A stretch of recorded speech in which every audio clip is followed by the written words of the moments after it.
Hola a todos. Hoy es jueves, 23 de julio de 2026, y nuestro querido amigo, nuestro hermano, Pravin Soni, está aquí con nosotros. Bienvenido, Pravin. Muchas gracias, Nima. Es un placer estar en tu programa. Muchas gracias. El placer es mío, Pravin.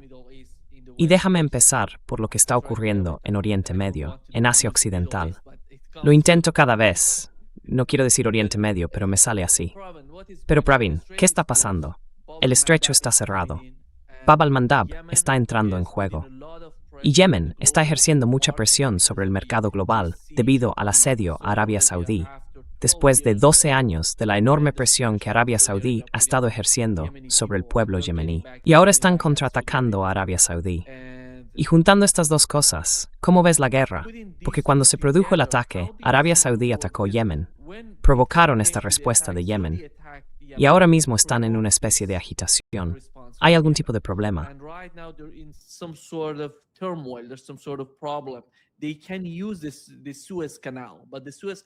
Pueden utilizar el canal de Suez, pero el canal de Suez tiene sus propias limitaciones, porque el estrecho no es tan grande.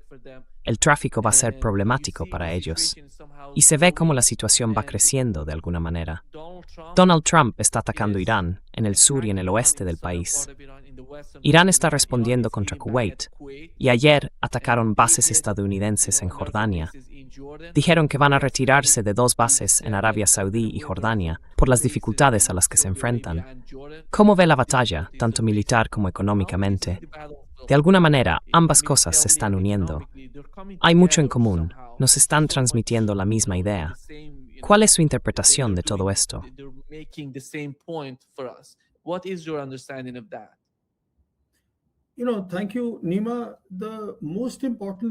Bueno, gracias, Nima. Lo más importante que veo que está ocurriendo ahora mismo en Asia Occidental es que los estadounidenses han retirado sus recursos militares importantes de determinados países del CCG, como Qatar, Bahrein o Kuwait, principalmente porque esos países ya no tienen radares. Si recuerdas, uno de los radares muy importantes que estaba en Qatar, el AN/FPS 132, que podía detectar misiles a una distancia de hasta 5.000 kilómetros. Un radar de más de 1.000 millones fue dañado por los iraníes con sus misiles, así que ya no están esos radares. En otras palabras, todos sus recursos aquí están básicamente cegados.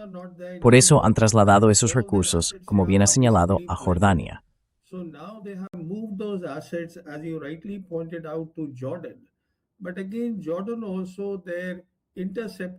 Pero, de nuevo, Jordan, los interceptores que tienen los estadounidenses también son limitados. Así que aquí está surgiendo algo muy interesante. Y es que, mientras los iraníes están atacando estas bases del CCG y los estadounidenses están retirando de allí sus activos, si miras el punto 4 del Memorando de Entendimiento de Islamabad, ese punto dice claramente que los estadounidenses tienen que retirar sus fuerzas de las proximidades de Irán en un plazo de 30 días desde la firma del acuerdo final, que es dentro de 90 días. Y eso es precisamente lo que está ocurriendo. Como ves, está pasando de facto. Y la implicación es muy sencilla. Todos los países del CCG se están dando cuenta de que tener todos estos activos aquí supone una enorme vulnerabilidad para ellos.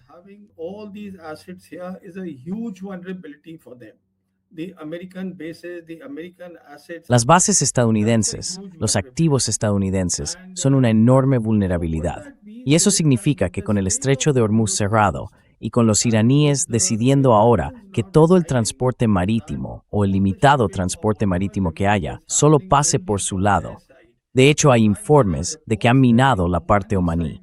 Así que esa parte omaní no está disponible. Y desde su lado ha salido a la luz algo muy interesante. Mientras que se ha permitido el paso de los petroleros chinos que transportan petróleo saudí, no están permitiendo que ningún otro petrolero con petróleo saudí atraviese el estrecho de Hormuz. En otras palabras, el estrecho de Hormuz está y seguirá estando bajo su control.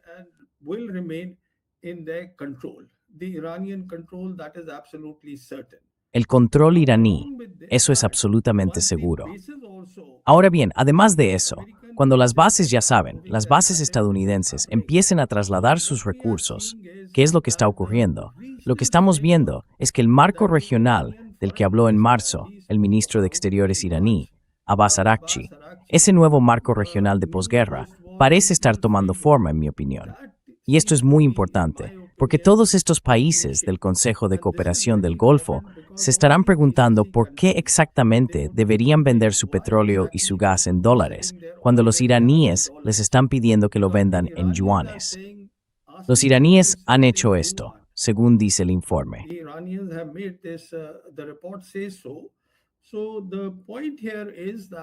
Así que la cuestión es que si los países del Consejo de Cooperación del Golfo empiezan a pensar así, entonces el petrodólar está en serios problemas. Estados Unidos está en serios problemas con estos dos acontecimientos. Si conectas ambos acontecimientos, si las dos cosas están siendo controladas por los iraníes, entonces el petrodólar está en problemas.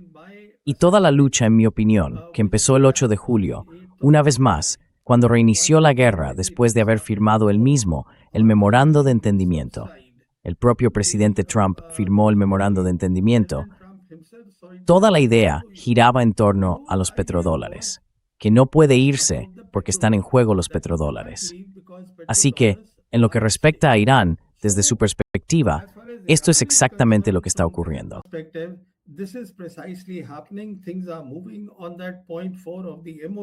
Las cosas avanzan en ese punto 4 del memorando de entendimiento y el petrodólar está en serios apuros. Y sinceramente, hoy, se mire por donde se mire, los estadounidenses sencillamente no tienen opciones militares. Como sabes, todo el mundo conoce sus interceptores. Los Patriot, los THAAD, los SM-3, los SM-6, todos están disponibles en cantidades muy limitadas. Y todos tardan muchísimo en fabricarse, ya sabes, algo así como entre 2 y 4 años, para reponer las existencias de todos esos interceptores. Por la sencilla razón de que el complejo industrial estadounidense funciona así. Todas las grandes empresas de Estados Unidos no son fabricantes, son integradoras.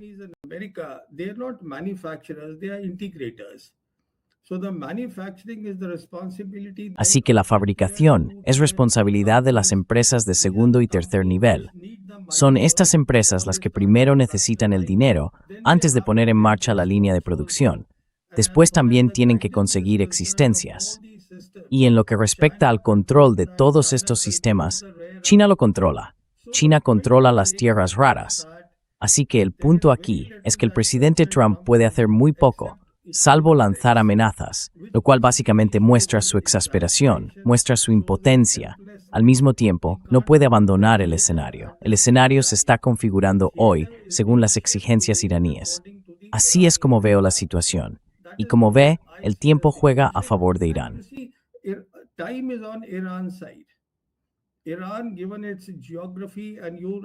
Irán, por su geografía, y usted, quiero decir, ustedes de Irán conocen muy bien la geografía, tiene 4 veces el tamaño de Irak.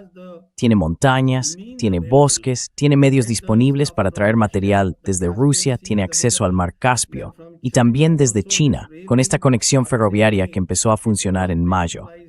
Ya sabe, esta conexión ferroviaria de China a Irán pasa por 3 repúblicas de Asia Central. Son unos 10.400 kilómetros. De hecho, es una muy buena opción, porque este enlace ferroviario tarda unos 15 días, frente a los envíos por mar, que pueden tardar hasta 40 días. Y no hay manera de que los estadounidenses, ya sabe, ataquen los envíos chinos.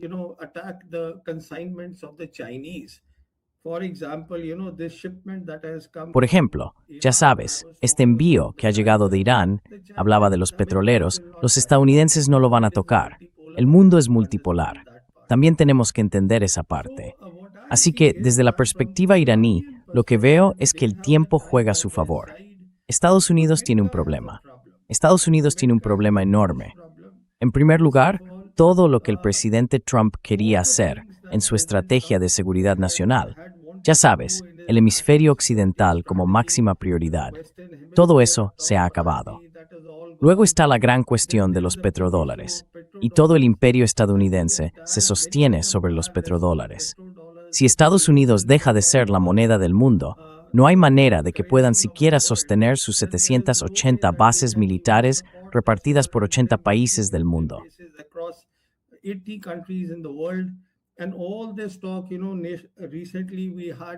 Y con todo este asunto, ya saben, hace poco tuvimos esto, creo que fue ayer, de la Cámara de Representantes, su Ley de Autorización de Defensa Nacional. Ya saben, la Cámara la aprobó y los estadounidenses han solicitado 1,15 billones. Y por supuesto, hay algo muy interesante también ahí. Algo interesante y muy peligroso para Estados Unidos. La integración de las Fuerzas Armadas estadounidenses con las fuerzas israelíes, lo cual es absolutamente peligroso para Estados Unidos. Pero bueno, esto es lo que ha decidido la Cámara. Así que, si esto se hace realidad, en la práctica significará que el primer ministro de Israel se convierte en el comandante en jefe de las fuerzas militares estadounidenses en Asia Occidental. Pero esa es otra historia. Lo que tenemos que tener en cuenta de inmediato es que la situación es muy mala para el presidente Trump.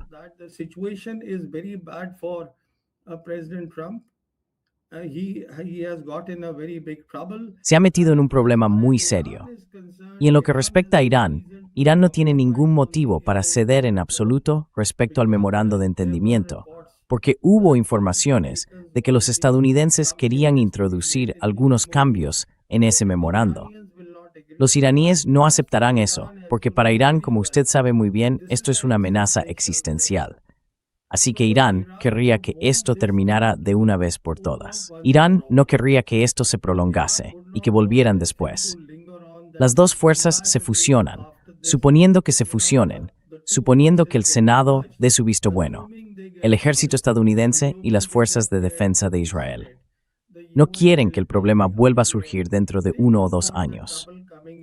Sin duda, querrían que las fuerzas estadounidenses salieran del Consejo de Cooperación del Golfo y que el Consejo de Cooperación del Golfo empezara a pensar en un marco regional. Así que creo que ahí es donde está, según mi valoración, Nima, el panorama general.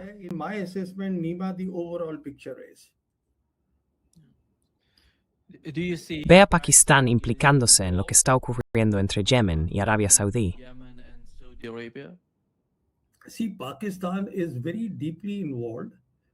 Mire, Pakistán está muy profundamente implicado. Y a los generales pakistaníes hay que reconocerles una cosa. Son muy buenos negociando, ya sabe, en negociaciones entre bastidores. Son muy buenos. Los iraníes saben que son indispensables. Esa es la razón por la que al memorando de entendimiento firmado el 17 de junio, los iraníes lo llaman el memorando de Islamabad. Los iraníes entienden su importancia. Y no solo eso, déjeme ir un paso más allá. El 17 de junio se firmó el memorando de entendimiento y, el 23 de junio, el presidente iraní Pezeshkian estaba en Islamabad. Era su segunda visita y la razón era muy evidente.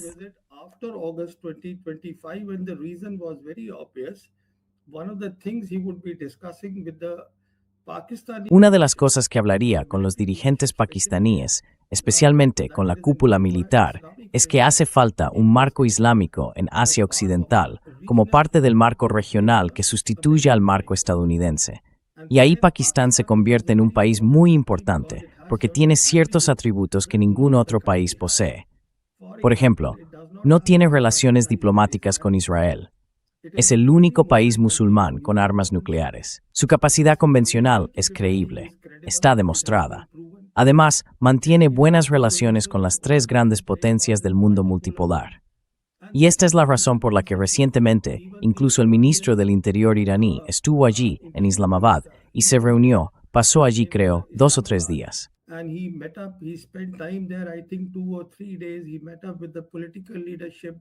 Se reunió con la cúpula política y con la cúpula militar. Naturalmente, la razón que se ha dado es que estaban hablando de cuestiones fronterizas, que por supuesto es un asunto que debe resolverse. Pero las informaciones también dicen que llevaba un mensaje del líder supremo para Trump. Así que esto tiene que pasar a través de Asim Munir, el mariscal de campo Asim Munir. El mariscal de campo Asim Munir está en contacto directo, de tú a tú. Yo diría que quizá tiene el número de teléfono del presidente Trump. Así que está en contacto constante con él y seguramente Trump atendería sus llamadas y hablaría con él. Por tanto, es importante para Irán, es importante para la región.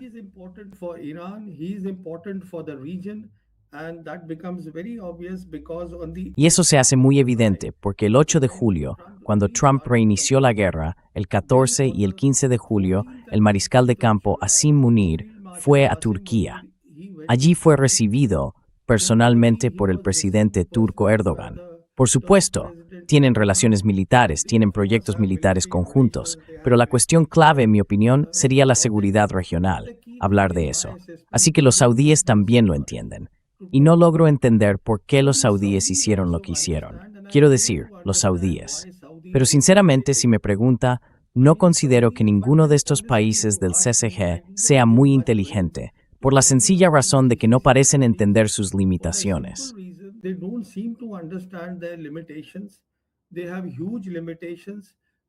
Tienen enormes limitaciones, no tienen agua, no tienen alimentos, todo viene de fuera. Las plantas desalinizadoras son su punto vulnerable. Y luego están todos estos países. Me sorprende que en décadas no hayan sido capaces ni siquiera de resolver sus defensas periféricas. No tienen ni idea. Básicamente se lo han dejado todo a los estadounidenses. Así que lo que digo es que no esperaba que los saudíes fueran a hacer algo así. Y en cuanto a los yemeníes, han adoptado posición coerción, totalmente. Estoy de acuerdo con ellos.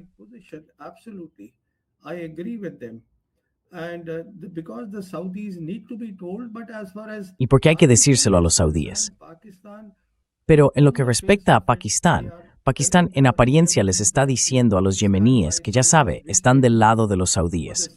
Y lo están, por la sencilla razón de que tienen un acuerdo de defensa. No solo eso, dentro del marco islámico hay otros países que también quieren tener un acuerdo de seguridad similar con Pakistán. Por ejemplo, Qatar estaba negociándolo con ellos.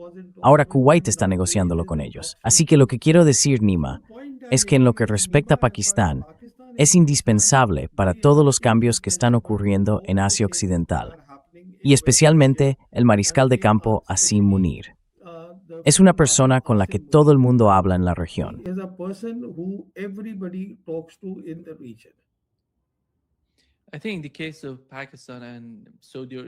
Creo que el caso de Yemen y Arabia Saudí es, en cierto modo, similar a lo que ha ocurrido durante la guerra entre Estados Unidos y otros países de la OTAN. Cuando Estados Unidos atacó Irán, y ellos apoyaron a Estados Unidos, intentaron defender a Estados Unidos, las bases estadounidenses, a los israelíes. Lo hicieron todo. Estados Unidos utilizó sus bases en Europa y fuera de Europa para defender a Israel, para atacar. Hemos sabido, por el secretario general de la OTAN, que entre 4.000 y 5.000 ataques, esos cazas estaban utilizando de algún modo las bases estadounidenses en Europa para atacar Irán.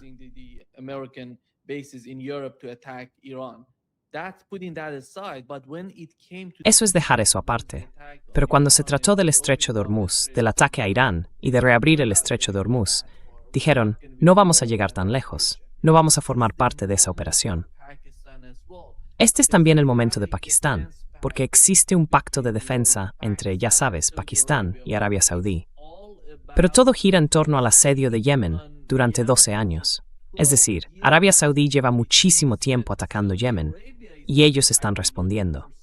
No se trata de que Yemen haya decidido de repente atacar a Arabia Saudí.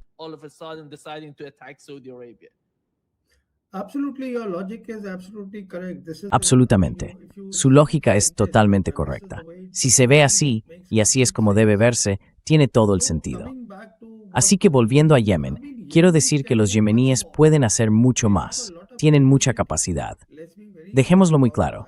Ni siquiera la están utilizando toda, porque según entiendo, lo que están haciendo los iraníes es actuar de una forma muy sensata, porque entienden que esta es su geografía, entienden que tienen que vivir aquí con los demás países del CCG.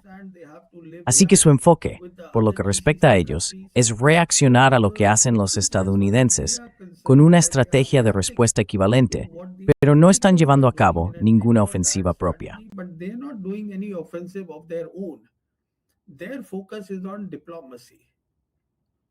Su prioridad es la diplomacia. Y aquí hay que reconocer mucho el trabajo de Abbas Araghchi. Ha estado constantemente al teléfono no solo con Rusia y China, sino también con todos los actores regionales. Y por supuesto, Pakistán ocupa un lugar especial en todo esto. Y ahora, recientemente se celebró en Filipinas esta reunión de la ASEAN que tuvo lugar ayer. Estoy seguro de que ha habido muchas conversaciones porque ha habido reuniones por separado entre Marco Rubio y Lavrov y entre Marco Rubio y Wang Yi. Han mantenido reuniones separadas. Así, por supuesto, China y Estados Unidos tienen sus propios asuntos bilaterales.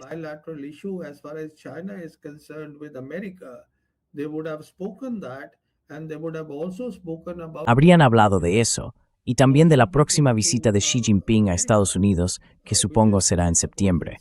Así que, aunque habrían surgido todas esas cuestiones, sin duda, Asia Occidental habría sido un tema de conversación. Luego está la guerra de Ucrania.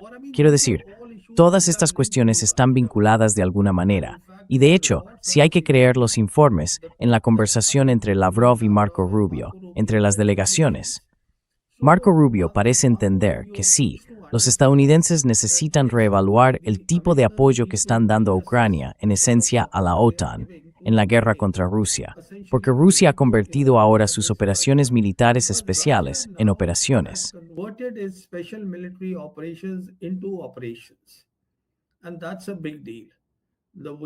Y eso es muy importante. La forma en que los rusos han avanzado ha sido muy metódica. Naturalmente les ha llevado mucho tiempo, pero no creo que ahora estén centrados por completo en la operación terrestre, donde, en cualquier caso, están ganando, pero ahí el avance es lento. Ahora se centran en las operaciones aéreas, que son su prioridad, que son la guerra. Así que han sacado sus misiles hipersónicos, los están lanzando, y el otro bando está en serios problemas. Lo que quiero decir es que Asia Occidental es donde está fijada la atención de todo el mundo, por la sencilla razón de que Asia Occidental implica directamente a Estados Unidos.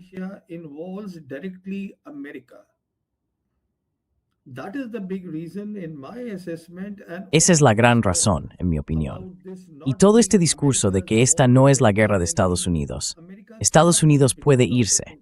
Estados Unidos no puede irse por los petrodólares. De hecho, el 2 de marzo, 2 días después de que la guerra empezara el 28 de febrero, por la agresión estadounidense e israelí contra Irán, y de que los iraníes cerraran el estrecho de Hormuz el 2 de marzo, fue entonces cuando se convirtió en la guerra de Estados Unidos. Estados Unidos no puede abandonar este escenario, y Estados Unidos no tiene opciones. Se le está acabando el tiempo. Eso no quiere decir que los iraníes no hayan, ya sabe, han sufrido mucho. Se ha sufrido mucho dolor.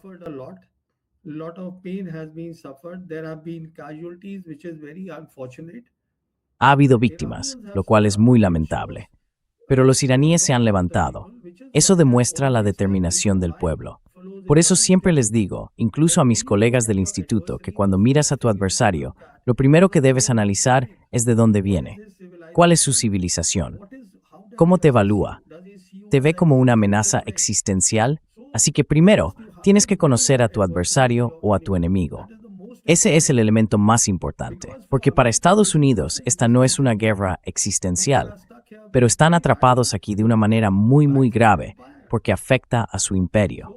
Así que todo el mundo está observando muy de cerca. Y digo todo esto porque la interacción de Rubio con Wang Yi y Lavrov, cuando Rubio hablaba con ellos,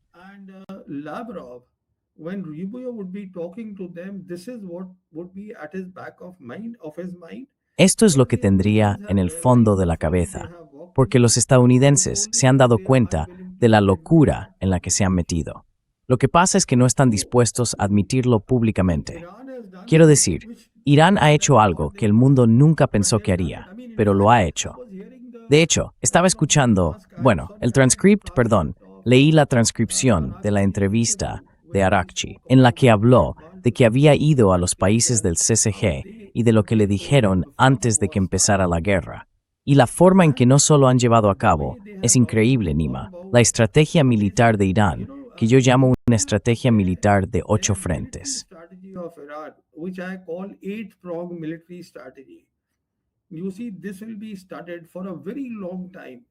Verá, esto se estudiará durante muchísimo tiempo en las escuelas de estrategia militar de todo el mundo, como un brillante ejemplo de cómo combatir a la primera potencia militar del mundo con recursos limitados.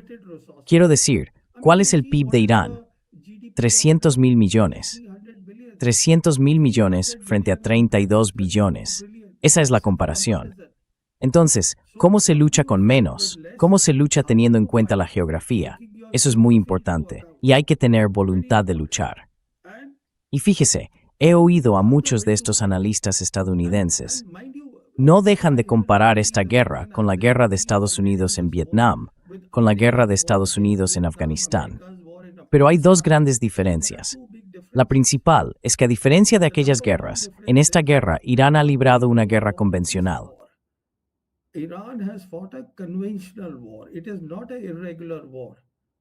No es una guerra irregular que se prolongue en el tiempo. Ha librado una guerra convencional de forma asimétrica. Es una diferencia muy grande. Y cada día de esta guerra tiene un impacto en el mundo, en la economía mundial, en la energía mundial. Y la segunda gran diferencia es que esta guerra se libra en un momento en que el mundo está entre órdenes. Cuando un orden, el orden actual, cuyas reglas se han desmoronado, y el nuevo orden mundial, cuyas reglas están tomando forma. Así que esta es la era de la guerra. Y además, es un mundo multipolar con tres grandes potencias. Por tanto, compararlo con Afganistán o Vietnam no tiene sentido. Mire, tenemos que reconocer debidamente el trabajo excepcional que han hecho los iraníes. Eso es lo que hay.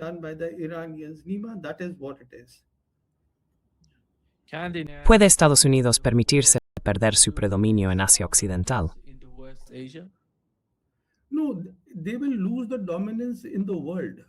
No, perderán su predominio en el mundo. No se trata de Asia Occidental.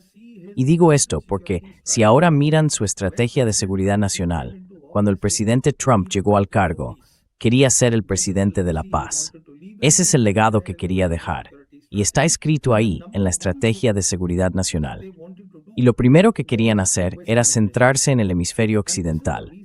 Y esa es la razón por la que pidieron $1,5 billones, porque algo clave que quieren construir es la cúpula dorada. Y por eso también pedían Groenlandia, y pedían que Canadá se convirtiera en el estado número 51 de Estados Unidos. Porque todas las defensas que tienen de la Guerra Fría están obsoletas, ya que los dos adversarios de Estados Unidos en este mundo multipolar, Rusia y China, tienen misiles hipersónicos, vehículos de planeo hipersónicos, misiles hipersónicos. Hypersonic glide vehicles, hypersonic missiles, and then Y luego, los chinos incluso demostraron un FOPS, un sistema de bombardeo orbital fraccionado, en agosto de 2021. Así que lo que digo es que Estados Unidos y el hemisferio occidental tienen una enorme vulnerabilidad. Y si los estadounidenses creen en esta política de equilibrio de poder, si no pueden ser la potencia hegemónica regional, ¿cómo pueden ser la potencia hegemónica global? Todo este discurso sobre, ya sabes, los problemas en Asia Oriental, los problemas en Europa. Lo ideal habría sido que se replegaran de allí si Trump no se hubiera metido insensatamente en esta guerra en Asia Occidental, porque los iraníes, en cualquier caso, estaban negociando el acuerdo nuclear. Quiero decir, primero se retira del JCPOA en 2018 y luego, cuando las conversaciones están en marcha, Netanyahu lo desvía.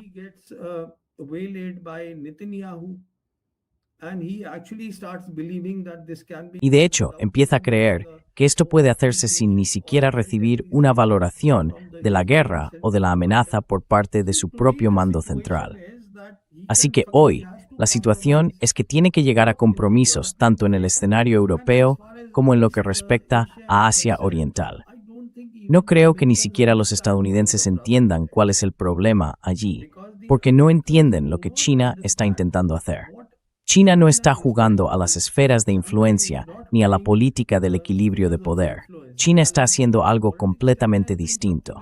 Así que sí, no se trata de Asia Occidental. En lo que respecta a Asia Occidental, me gusta la observación, una observación muy interesante que hizo el líder ruso, que también fue presidente, Dmitry Medvedev.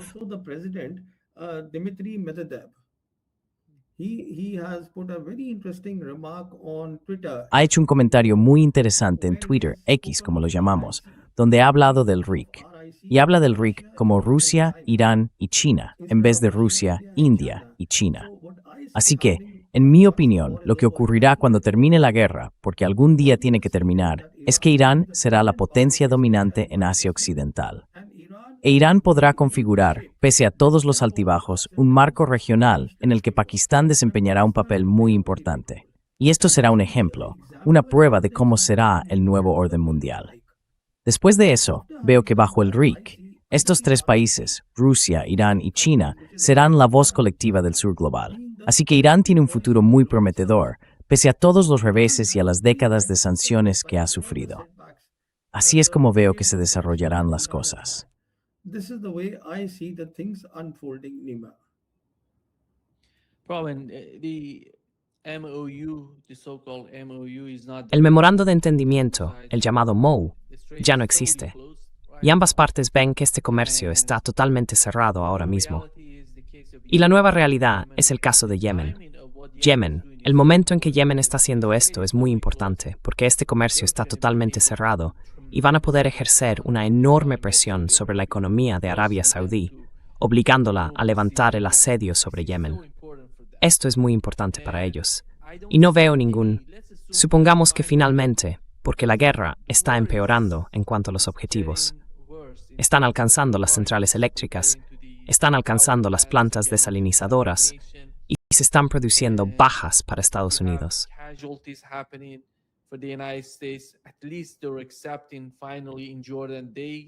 Al menos, por fin, están reconociendo en Jordania que las 4 fuerzas estadounidenses fueron... Eso significa que todo está empeorando. Pero por otro lado, ahí está la solución a eso. Si ocurre algo, si hay algún tipo de conversaciones entre las dos partes, no serán entre Estados Unidos e Irán o Líbano. También tratarán sobre Yemen. Y los iraníes están hablando de Palestina. Palestina. Sigo hablando de Palestina porque Palestina es el corazón del problema. No se puede resolver nada en Asia Occidental sin tener en cuenta a Palestina. Anything in the West Asia without considering Palestine. And how do you see that? I entirely endorse ¿Y cómo ve usted eso? Respaldo por completo lo que está diciendo. Déjeme ir 2 pasos más allá. Primero hablando de Yemen y después pasaremos a Palestina. En lo que respecta a Yemen, hay una lección. Si estos países del Consejo de Cooperación del Golfo se aplicaran, sus jeques y sus reyes se darían cuenta de que Yemen tiene hoy la capacidad. Todos esos oleoductos, de este a oeste de los que hablan los emiratíes, o los que tienen los saudíes. Arabia Saudí tiene ese puerto suyo en el Mar Rojo, Yanbu. Y ahora mismo, según dice el informe, de unos 20 millones de barriles que solían pasar, unos 140 petroleros atravesaban cada día el estrecho de Hormuz. Aún así, entre 6 y 7 millones de barriles diarios siguen pasando por el Mar Rojo. Ahora bien, si los yemeníes cierran esto, y pueden hacerlo, by the Yemenis and Yemenis can do that. So not only the Saudis will be not able to sell. así que los saudíes no solo no podrán vender su petróleo. Esto también es una lección para los emiratíes y para los kuwaitíes, porque los kuwaitíes quieren sumarse a los oleoductos emiratíes que están tendiendo de este a oeste, y dicen que estarán terminados en 2027. Así que esta es una gran lección para todos, porque por el Mar Rojo pasa también algo así como entre el 12 y el 15% del comercio mundial. Y no olvidemos que los yemeníes pueden hacer mucho más que eso. Y si cortan los cables submarinos, el 30% de Internet mundial pasa por el estrecho de Hormuz, así que tienen un poder enorme. Y, como repito una y otra vez, Irán es un país muy sabio. La forma en que han estructurado su estrategia militar, no tienen un mando centralizado. Sorry, they don't have a centralized command. They don't believe in unity command. They believe No creen en un mando unificado, creen en la unidad de acción. Y uno de esos frentes es el de los yemeníes, donde la coordinación, en mi opinión, se produce con los iraníes. Pero saben exactamente lo que tienen que hacer, y lo harán.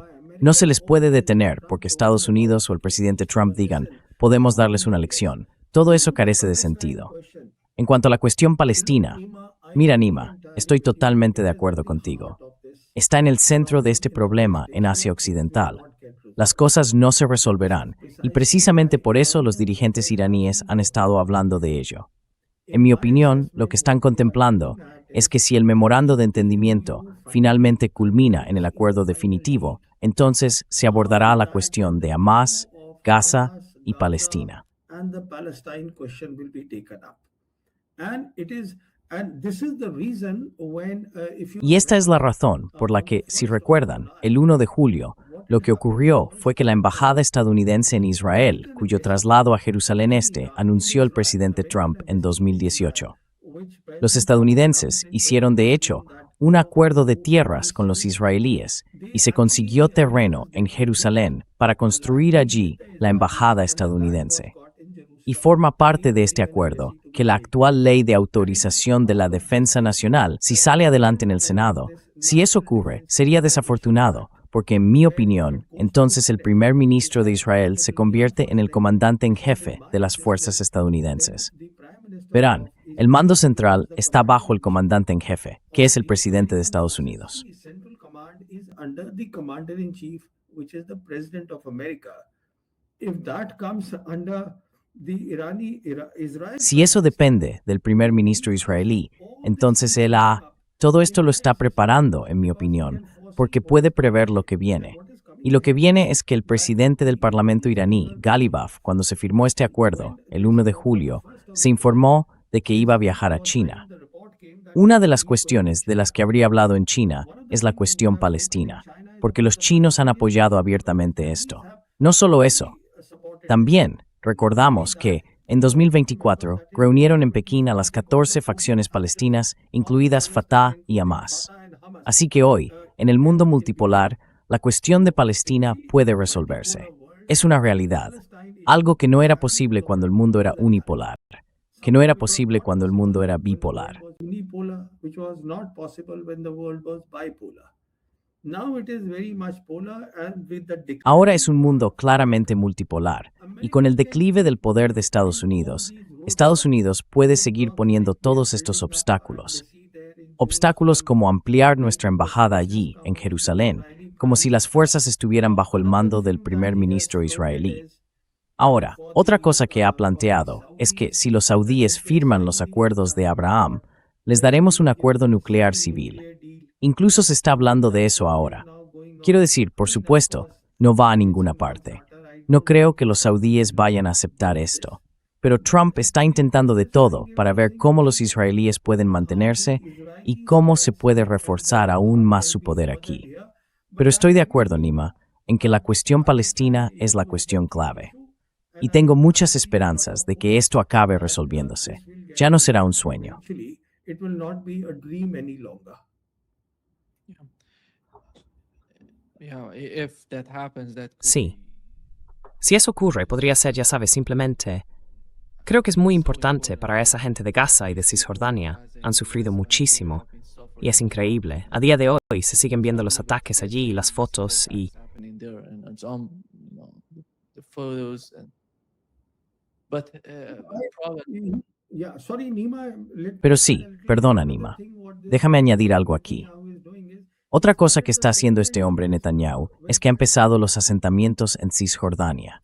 Así que está haciendo todo lo posible para evitar que eso ocurra.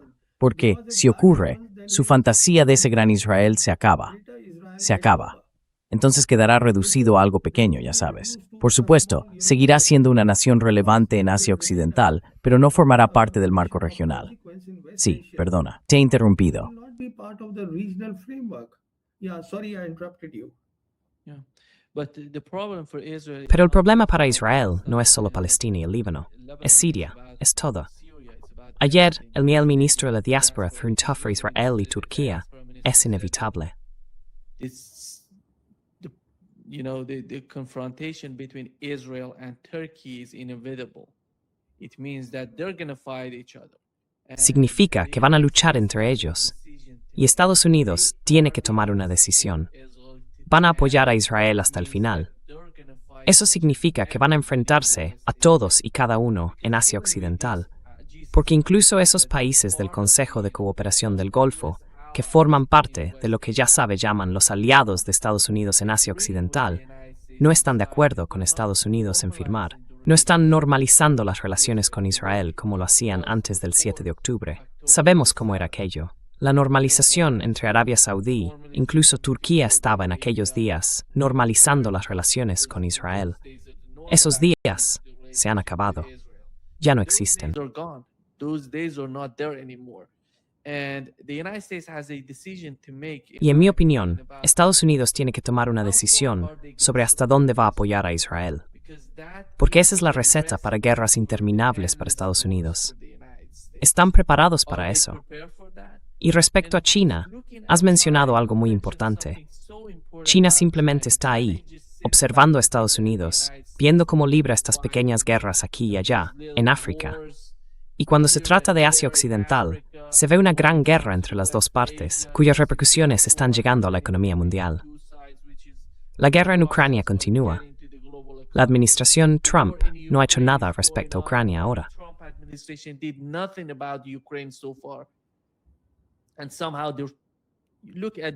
Y de algún modo, fíjese en cómo están hablando de la guerra en Ucrania. Ucrania está cambiando el campo de batalla con el uso de drones. Está golpeando a Rusia con mucha fuerza. Todo consiste en comprar, en crear este tipo de propaganda para respaldar la guerra. No se trata de poner fin a la guerra. En su opinión, ¿cómo quiere Estados Unidos que se resuelva esto con el paso del tiempo, teniendo en cuenta la confrontación entre Estados Unidos y China? ¿Van a redoblar su apuesta en Asia Occidental? ¿Van a continuar con guerra en Ucrania? ¿O, al final del día, van a aprender algo de estos dos campos de batalla?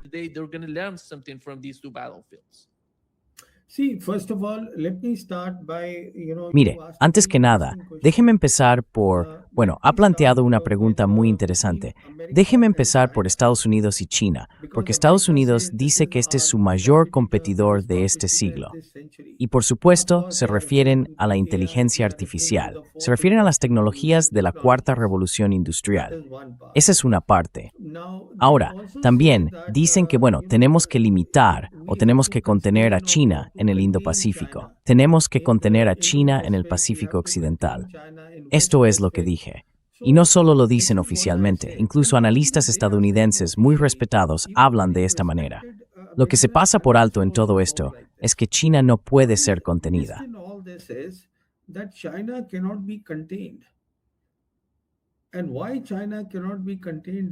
Y la razón por la que no se puede contener a China es que el ascenso de China no se basa en la geopolítica, se basa en la geoeconomía. Y el mecanismo de esa geoeconomía es la iniciativa de la Franja y la Ruta.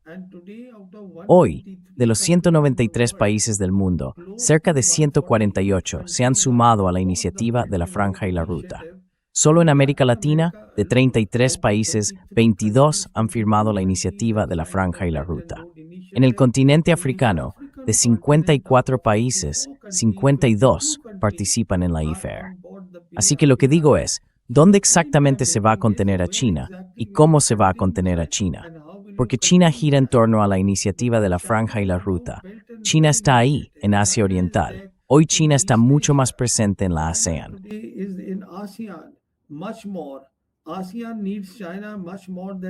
La ASEAN necesita hoy a China mucho más de lo que necesita a Estados Unidos. Y China también está presente en los países de Oceanía, está presente en América Latina, está presente en toda la masa continental euroasiática y está presente en el continente africano.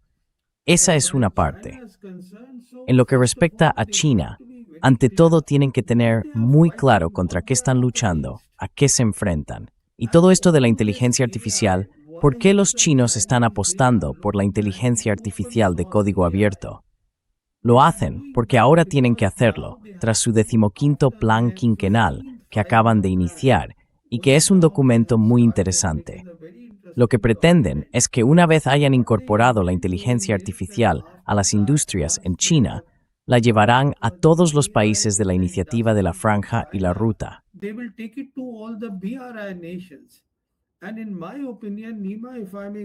Y en mi opinión, Nima, si me permites ir un paso más allá, los chinos tampoco están interesados en sustituir a los estadounidenses, ni como hegemón global, ni siquiera en convertir el yuan en la moneda de reserva mundial. No creo que estén pensando en eso. Quieren que el yuan sea la moneda de los países de la Franja y la Ruta, de los países del sur global. Así que los chinos están jugando a un juego completamente distinto y por eso el sur global se está acercando a China. Ahora bien, en lo que respecta a Estados Unidos, su prioridad, si se mira su estrategia de seguridad nacional, tiene tres vertientes. Una es el hemisferio occidental, la segunda es el complejo industrial de defensa y la tercera son sus capacidades cibernéticas. Está enumerado ahí. Cyber capabilities, it is listed there. I'm talking of the national defense strategy that Me refiero a la estrategia de defensa nacional que publicó el Pentágono. Han escrito con mucha claridad el ciberespacio porque van por detrás de los chinos en el ámbito cibernético, y eso es absolutamente crucial. Así que lo que digo es que si el presidente Trump no es capaz de desvincularse de Asia Occidental, lo cual creo que es un gran problema para él, porque la existencia de todo el imperio depende de Asia Occidental, de los petrodólares. Si no logra que todos estos países del Consejo de Cooperación del Golfo sigan utilizando petrodólares, entonces el imperio tendrá problemas. Y entonces no podrá ocuparse del hemisferio occidental. No podrá hacer mucho en Ucrania, en el escenario europeo.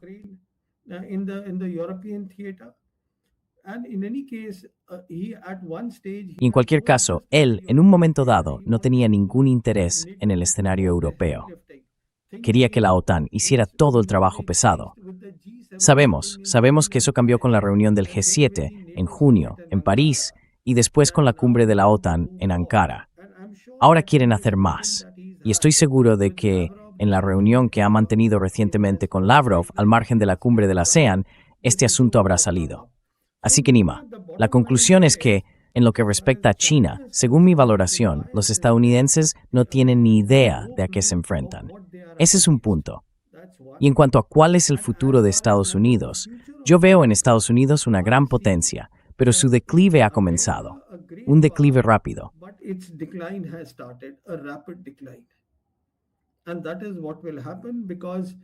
Y eso es lo que va a ocurrir, porque están pasando muchas cosas en el círculo polar ártico. Están pasando muchas cosas en la ruta marítima del norte. China, como sabes, se ha declarado ahora un estado casi ártico. Así que está trabajando muy estrechamente con los rusos en ese ámbito, a través del estrecho de Bering, esa ruta más corta que conecta el Pacífico con las naciones europeas, con Europa. Así que Nima, el mundo entero está cambiando. Y esto es lo que llamamos un cambio que se produce una vez por siglo. El declive de Estados Unidos ya estaba ocurriendo. Asia Occidental simplemente ha acelerado ese declive y ha acelerado la llegada del nuevo orden mundial, los acontecimientos que vemos en Asia Occidental.